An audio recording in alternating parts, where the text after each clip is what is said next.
I never imagined that the quietest moments of my life would be the ones that hurt the most. At 71, I had learned to appreciate silence, the kind that comes with age, with routine, with a life that no longer needs to prove itself to anyone. I had earned that peace.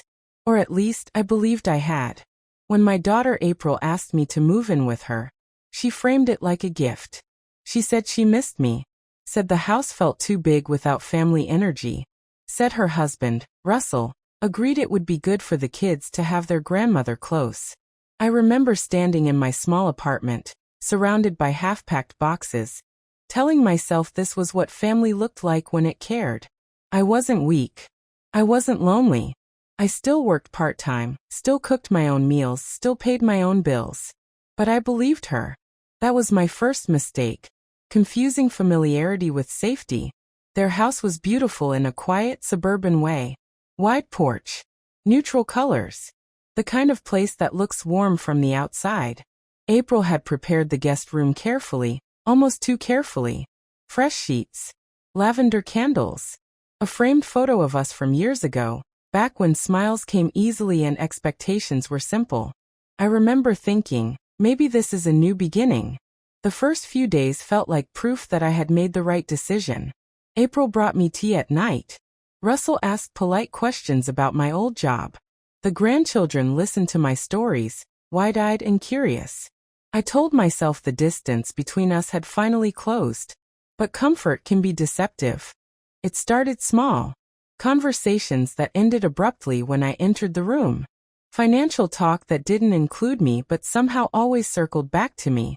Russell mentioning investments casually, as if testing the ground. April talking about how hard things had become financially, always with a soft voice, always framed as worry, not request. I noticed things before I admitted them to myself. My paperwork moved slightly. My room entered without knocking. My independence discussed like an inconvenience instead of a boundary.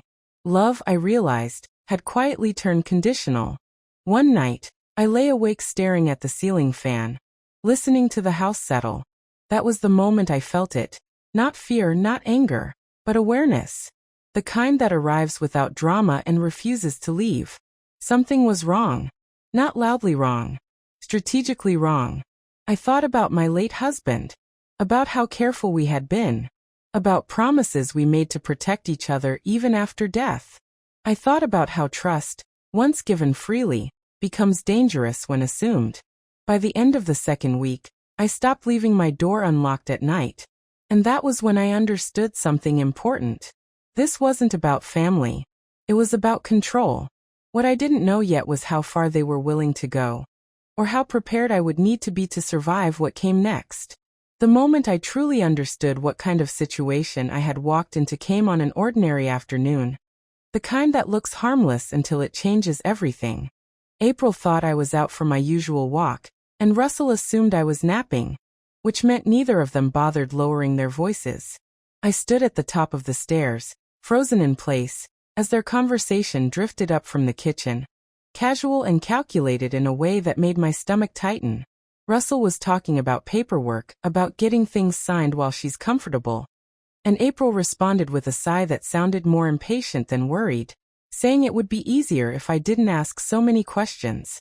My name was never said directly at first, but every sentence pointed to me like an arrow. They talked about my savings, about how it would eventually come to the kids anyway. About how I didn't really need control over my finances at my age. And when Russell joked that I was too old to notice a few missing details, April didn't correct him, she laughed. That laugh did something to me. It cracked something open that had been sealed for years. I realized they weren't waiting for permission. They were waiting for opportunity.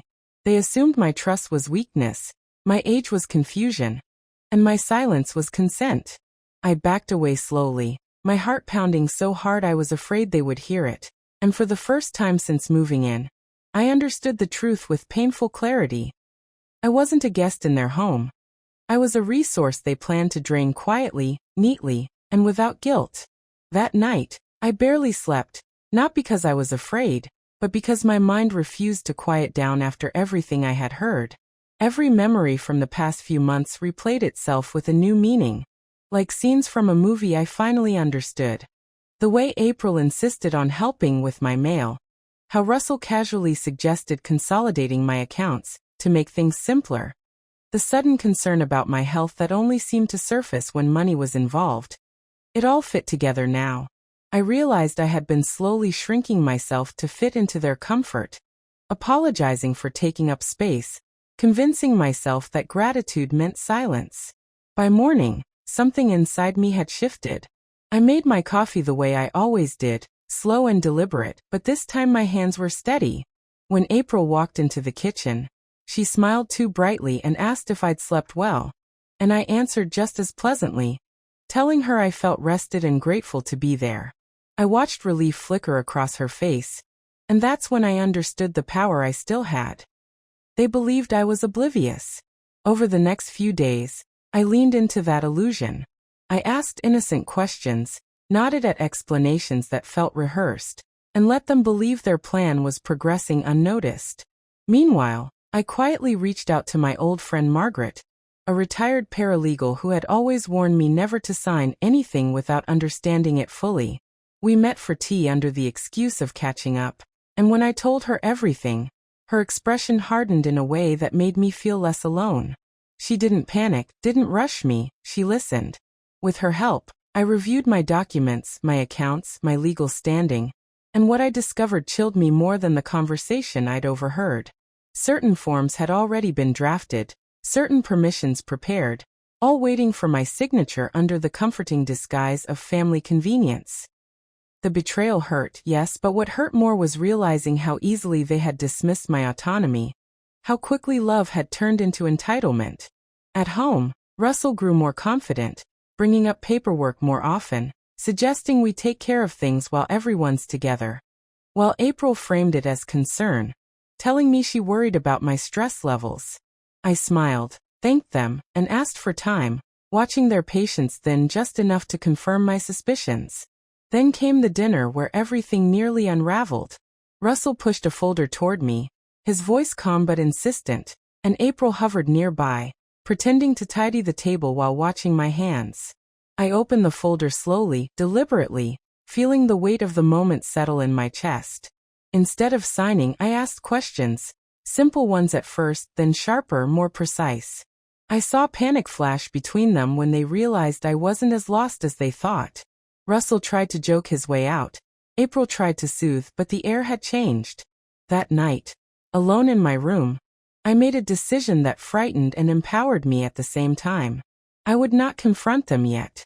I would not explode or accuse or beg for understanding. I would prepare.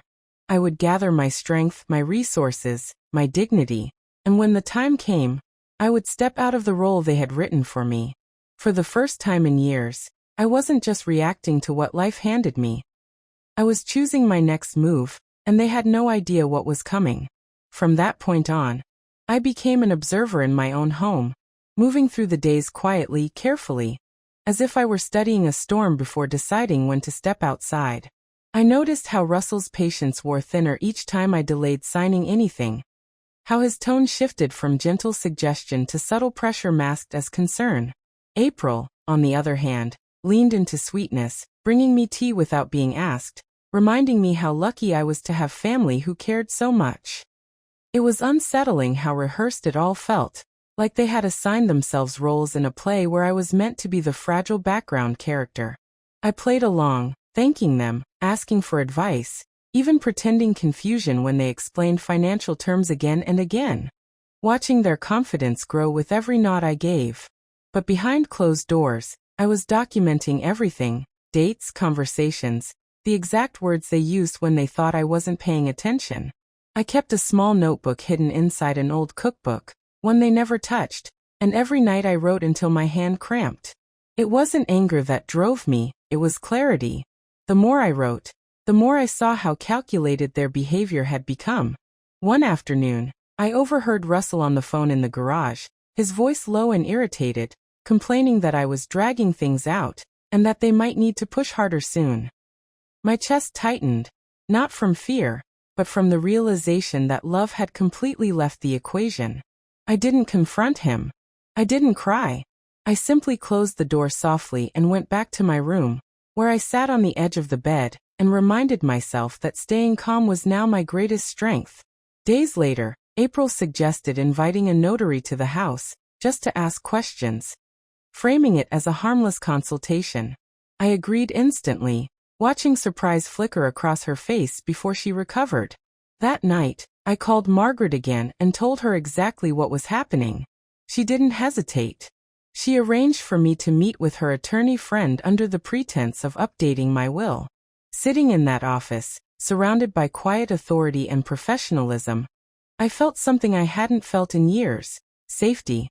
We reviewed my rights, my assets, and the legal consequences of everything Russell and April were attempting. The attorney was calm but firm. What they were doing wasn't just unethical, it was dangerously close to coercion. Walking out of that building, I felt taller somehow, as if I had reclaimed inches of myself I didn't realize I had lost. Back at home, the atmosphere grew heavier. Russell became short-tempered, April's smiles grew strained, and conversations stopped including me altogether, happening instead behind closed doors. That silence spoke louder than any argument ever could. One evening, as we sat down for dinner, Russell finally snapped, accusing me of not trusting my own family. His words were sharp, but what stunned me was how quickly April joined in, listing everything they had done for me, every sacrifice they believed entitled them to control. I listened without interrupting, my heart pounding, my hands folded neatly in my lap. When they finished, I apologized softly, not for resisting them but for needing more time. The disappointment on their faces was unmistakable. That night, lying awake, I realized they were running out of patience, and that meant my timeline needed to accelerate. I wasn't ready to reveal everything yet, but I was ready to protect myself completely. I transferred documents, secured my finances, and made arrangements they couldn't undo. For the first time, I stopped imagining how they might react and started focusing on what I needed to survive and leave intact. And as I drifted into sleep, one truth settled deep in my chest. Whatever confrontation was coming, I would no longer face it as the woman they underestimated, but as someone who had finally learned the cost of silence and refused to pay it anymore. By the next week, the house no longer felt like a home. It felt like a waiting room before something irreversible. Russell stopped pretending altogether. His politeness vanished, replaced by clipped sentences and long, resentful silences that lingered in the air like smoke. April became unpredictable, swinging between forced cheerfulness and visible irritation, her kindness evaporating the moment she thought I wasn't watching. They began holding whispered conversations in corners, pausing abruptly whenever I entered the room, their eyes following me with a mixture of suspicion and calculation. One morning, Russell placed a stack of papers on the kitchen table without a word, tapping them with his finger as if summoning a servant. He told me, didn't ask, that it was time to get things settled and stop complicating everyone's lives. I felt my pulse quicken, but I kept my voice steady, telling him I would read them carefully. His jaw tightened, and for the first time, I saw something dangerous flicker in his expression. Not rage but entitlement. That afternoon, April cornered me alone, her tone sharp beneath the syrupy concern, reminding me how much stress I was causing, how people were talking, how families fall apart when elders refuse to be reasonable. She leaned in close and whispered that I wouldn't survive on my own, that I needed them whether I liked it or not. Her words weren't loud, but they were meant to wound. Instead, they clarified everything. That night, I didn't sleep. I sat in the dark, listening to the house creak, replaying every conversation, every insult disguised as care, every moment I had shrunk myself to keep the peace. Around 3 a.m, I made a decision that felt terrifying and liberating all at once. The next day, I called a meeting. I told them calmly that I wanted us all to talk openly, that I didn't want misunderstandings anymore. The relief on their faces was immediate. They thought they had finally broken me. We sat in the living room, the same place where so many plans had been whispered behind my back. I let them speak first. Russell launched into a practiced monologue about responsibility and family legacy, about how everything would be easier if I just trusted him. April chimed in, her voice trembling with fake emotion, painting herself as the overwhelmed daughter-in-law who only wanted what was best. I listened without interruption, nodding occasionally, letting them believe they were winning. When they finished, the room went quiet. I took a slow breath and told them I had sought legal advice. The change was instant. Russell stood up so fast his chair scraped loudly against the floor. April's face drained of color, her mouth opening but no sound coming out. I didn't raise my voice. I didn't accuse. I simply stated facts. That I knew my rights, that no document would be signed under pressure, that my finances were secure and monitored, and that any further attempts to coerce me would have consequences. Russell laughed bitterly, calling it paranoia, while April accused me of betrayal, her voice cracking as she claimed I was destroying the family. That was the moment I finally understood that they weren't afraid of losing me. They were afraid of losing control. The argument escalated quickly, voices overlapping, accusations flying, years of resentment spilling out unchecked. Russell said things he could never take back, revealing how little he valued me beyond what I represented. April cried openly now, not from remorse but from frustration that her plan was unraveling. I stood there, heart pounding, but unshaken. When I told them I would be staying elsewhere for a while, Russell scoffed, asking where I thought I would go. I smiled, not out of spite but certainty, and told him I already had arrangements. That silence afterward was heavy and absolute. I packed a small bag that evening while they avoided me entirely. The house suddenly too quiet, too honest. As I stepped outside, the cool air hit my face, and for the first time in years, I felt something close to freedom. I didn't know exactly what would come next. But I knew this. Whatever happened, I would never again allow anyone to convince me that my existence was a burden, or that silence was the price of belonging. Leaving that house felt unreal, like stepping out of a life I had lived on autopilot for years. And yet the moment I closed the door behind me, something inside my chest finally loosened. I stayed with a quiet friend across town, someone who asked no questions and offered no advice, just space, space to breathe, to think, to remember who I was before I became convenient. But my absence didn't bring peace back to that house. It ignited chaos. Within 48 hours, the calls started. First from Russell. His voice suddenly softer, measured, pretending concern as he asked if I was safe, if I needed anything, if I was ready to talk like adults. When I didn't answer, the tone shifted. His messages grew sharper, more urgent, warning me about consequences, about how my behavior looked, about what people would say if I didn't come back and handle things properly. Then April tried a different tactic. She sent long messages filled with apologies that never actually apologized, saying she was stressed, overwhelmed, misunderstood, that families fight and forgive, that I was taking things too personally. She even sent pictures of the house, of meals she cooked, as if comfort could erase manipulation. I didn't respond to any of it. Silence, I realized, was the one thing they had never prepared for. By the end of the week, their panic became visible to others. Relatives began calling, cautiously at first, asking if everything was okay, if there had been a misunderstanding. I answered honestly but calmly, never exaggerating, never attacking, just facts. The pressure, the documents, the threats disguised as care.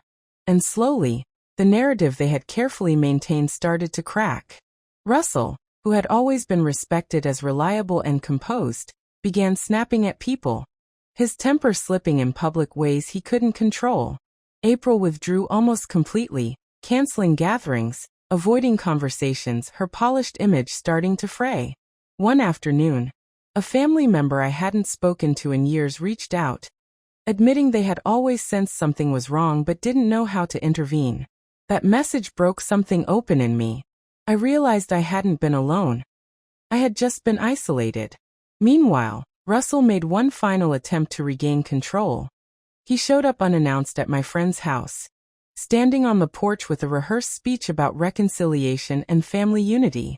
When I stepped outside and told him calmly that he was not welcome, and that further contact should go through my lawyer, his face hardened into something I had never seen before, fear. Not fear of losing me, but fear of exposure. He left without another word. And I knew then that the balance had shifted permanently. Over the next few days, the truth began surfacing in unexpected ways. Documents Russell thought were private came to light. Conversations he assumed were forgotten were remembered by the wrong people. His authority in the family weakened, not because I attacked him, but because he could no longer control the story. April tried to repair the damage by positioning herself as the victim, claiming stress and misunderstanding, but people had started asking questions she couldn't answer. I, on the other hand, felt lighter with every boundary I enforced. I began sleeping through the night again. I took long walks, made plans without consulting anyone, rediscovered small joys I had buried under years of obligation. One evening, as I sat alone with a cup of tea, I realized something that stunned me. I wasn't angry anymore. The rage that had fueled my escape had burned itself out, leaving clarity in its place. I didn't need revenge. I didn't need apologies that would never be sincere. What I needed was distance, dignity, and the right to live without being reduced to a role. When word finally reached me that Russell was scrambling to explain himself to extended family, that April had quietly stopped talking about me altogether, I felt no satisfaction, only closure. The house I left behind had become exactly what it always was beneath the surface. Unstable, dependent on control, unable to function without someone to dominate. And I was no longer there to hold it together. That realization was both heartbreaking and empowering. I understood then that walking away hadn't destroyed the family, it had revealed it. And for the first time in years, I knew with absolute certainty that whatever came next would be built on my terms, not theirs. The real turning point didn't come with shouting or dramatic confrontations, but with a quiet invitation that arrived in my inbox one morning, sent by a relative who had finally decided the silence around our family had gone on long enough. There was going to be a small gathering, nothing formal, just close relatives who wanted clarity, and Russell would be there. For a moment, my instinct was to decline, to protect the peace I had fought so hard to reclaim. But something inside me said this was the final door I needed to close properly. When I walked into that room, I felt every eye turn toward me, not with judgment, but with curiosity, as if people were seeing me for the first time rather than the role I had always played. Russell sat stiffly at the table, his jaw tight, his confidence clearly shaken. April avoided my gaze entirely. The conversation started politely, awkwardly even, until someone finally asked the question that had been hovering in the air for weeks. What really happened? I didn't raise my voice. I didn't accuse. I simply told the truth slowly and carefully, explaining how decisions had been made without me, how pressure had replaced respect, how documents were placed in front of me without explanation, how concern had been used as a mask for control. I spoke about exhaustion, about fear, about the moment I realized my silence was being mistaken for consent. As I spoke, something remarkable happened. People didn't interrupt. They didn't defend Russell. They listened. Russell tried once to interject, to frame things as misunderstandings, but his words felt hollow against the consistency of my story. When I finished, the room was silent in a way that felt heavy but honest. One by one, relatives began asking Russell questions he couldn't answer without contradicting himself. His composure unraveled, not explosively, but visibly, his carefully constructed image cracking under the weight of scrutiny. April finally spoke then, her voice shaking as she insisted she had only wanted what was best for everyone. But even she seemed to realize how thin that explanation sounded. What struck me most wasn't their discomfort, but my own calm. I wasn't fighting anymore. I wasn't proving anything. I was simply present, grounded in a truth that no one could take away from me. When the gathering ended, several people approached me quietly, offering apologies for not seeing sooner, for not speaking up when things felt off. Those words didn't erase the past, but they softened it, reminding me that validation doesn't always come when you need it, but sometimes when you're strong enough to stand without it. Russell didn't speak to me again that day. He left early, shoulders hunched, a man who had finally lost control of the narrative he had curated for years. In the days that followed, the consequences unfolded naturally. Decisions were revisited. Responsibilities shifted. People stopped assuming I would step in to fix things. And for the first time, no one asked me to sacrifice my peace for the sake of appearances.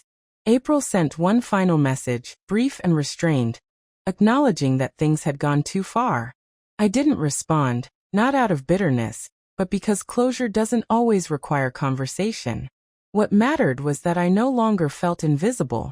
I began rebuilding my life deliberately, choosing where to invest my energy, who deserved access to me, what boundaries I would never compromise again.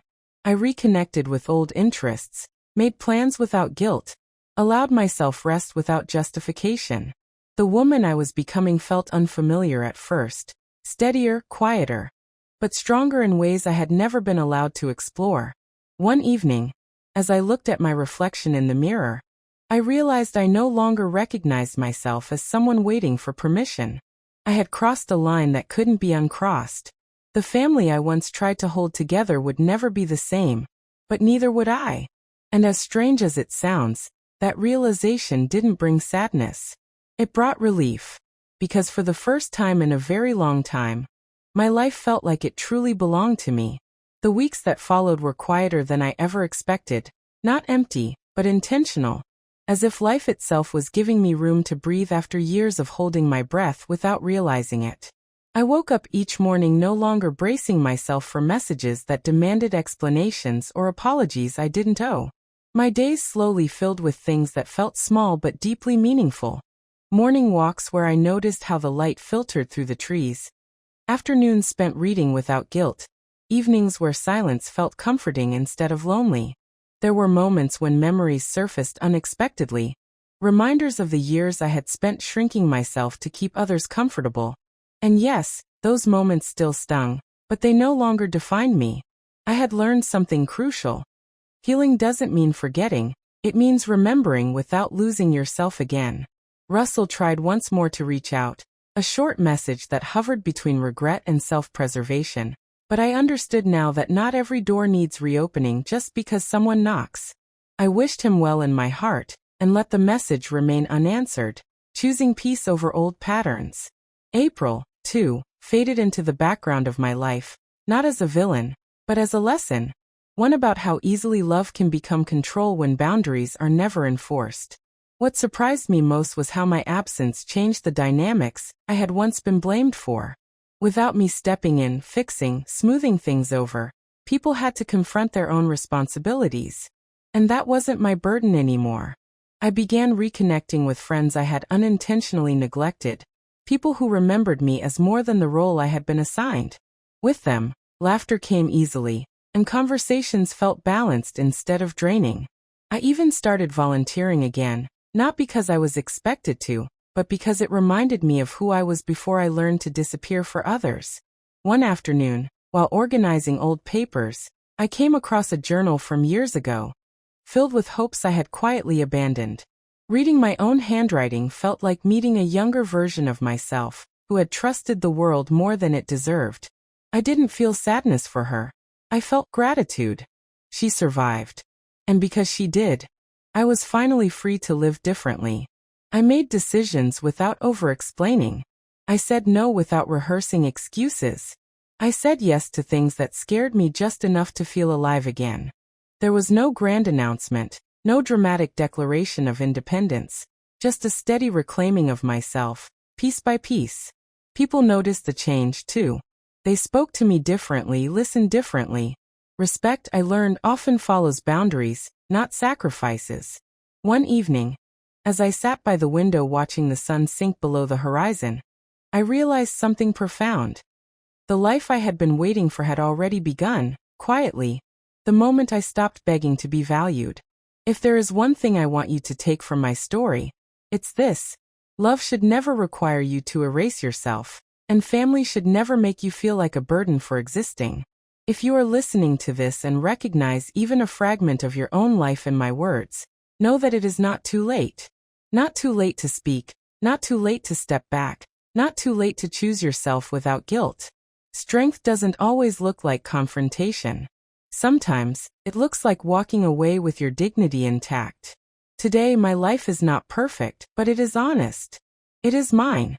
And that, more than anything I ever gave away, is what I finally learned to protect.